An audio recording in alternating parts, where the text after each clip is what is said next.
সার্কিটের মধ্যে আমার তুল্যরোধ নির্ণয় করতে বলছে, এই সার্কিটে তুল্যরোধ বের করতে বলছে।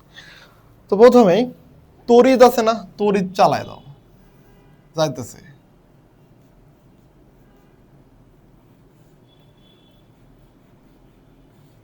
যাইতেছে। তো এই জায়গায় আমার আয় কোনো ভাগ হয়েছে, এর মধ্যে আয় কোনো ভাগ হয়েছে, তার মানে এরা শ্রেণীতে আছে, এতটুকু আমি ইনশিওর।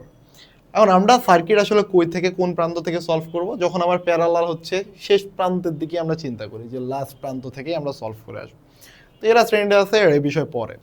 তো এইখানে তড়িৎ এই দিক দিয়ে ভাগ হয়ে গেছে, তড়িৎ এই দিক দিয়ে ভাগ হয়ে গেছে। তার মানে এটা যদি আমার এ বি সি রাস্তা হয় আর এটা যদি আমার এসি রাস্তা হয়, এই পুরা রাস্তাটা যদি আমার এসি হয়, এই রাস্তা এদিক দিয়ে এদিক দিয়ে এদিক দিয়ে কমপ্লিট করে এখান থেকে এখান থেকে এখান থেকে এখান থেকে এই পুরাটা, এটা যদি আমার এসি হয় আর এই রাস্তাটা যদি আমার এবিসি হয়, তাহলে তুমি বলতে পারো এবিসি রাস্তা প্যারালাল হলো এসি রাস্তা। এই দুটা রাস্তা কল্পনা করো, দুটা রাস্তা কল্পনা করো। তো এখন এই যে তারটা গেছে না, এর মধ্যে কি আমার তড়িৎ প্রবাহ কোনো চেঞ্জ হয়েছে? এই যে এবিসি পথে তড়িৎ প্রবাহের কোনো চেঞ্জ হবে? হবে না, কারণ এখানে তড়িৎ প্রবাহের কোনো দিকে চেঞ্জ হয়নি, এই দিকেও জানি, এই যে একই সেম দিকে গেছে, তাই না? তাহলে তাহলে বলতে পারো, তাহলে আমরা বলতে পারি এই যে এবিসির মধ্যে যে রোধগুলো আছে এটা হলো শ্রেণীতে আছে। তাহলে এবিসি পথে রোধ আছে আমার শ্রেণীতে, এবিসি তে রোধ শ্রেণীতে। এখানে আমরা আর এস যদি বের করি সেটা কত হবে? এই 4 + 6, 4 + 6, তার মানে হলো 10 ওহম। এবং এই পথ দিয়ে যখন যেতেছে, এই পথ দিয়ে যখন যেতেছে, তখন আমার রোধ দুই ভাগে ভাগ হয়ে গেছে না? এই দিক আমরা দেখো চিত্রই আঁকি।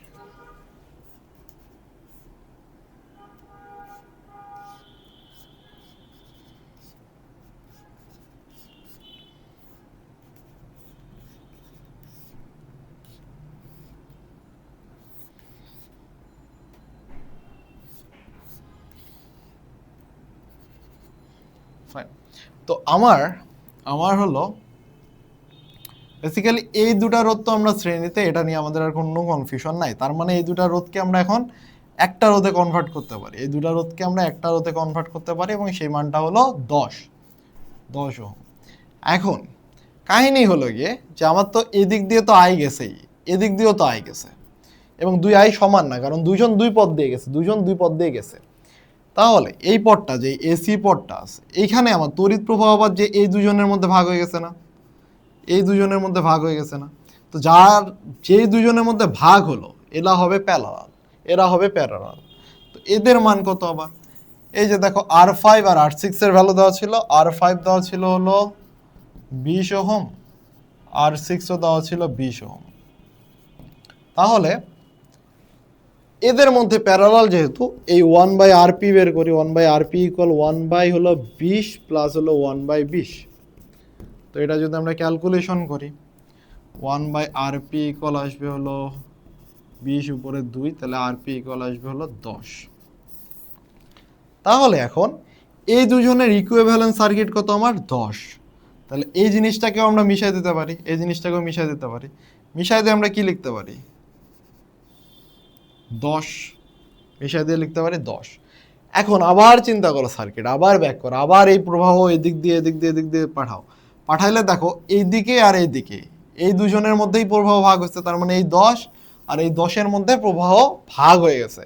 তাহলে এখন আমার এটা যদি RP1 হয়, তাহলে আমাকে RP2 বের করতে হবে। এই দুজনের মধ্যে প্রবাহ ভাগ হচ্ছে, তার মানে এই দুজন কি আছে? প্যারালালে আছে, এই দুজন আছে প্যারালালে। তাহলে RP2 এখন বের করতে হবে। 1/RP2 = 1/10 plus 1/10।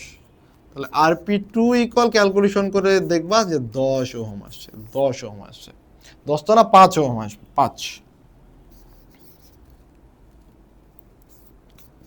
RP2 = আসবে 5 ওহম। ফাইন। তাহলে এই যে দুইজন 10, এই 10 এখন আমার হয়ে গেছে 5, এরা মার্জ করলে হয়ে যায় 5।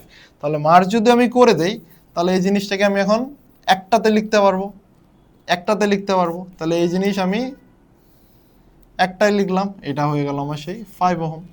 তাহলে এই ভ্যালুটা আমার 5, এইটা হলো আমার কত 6, এটা যদি হয় আমার 6।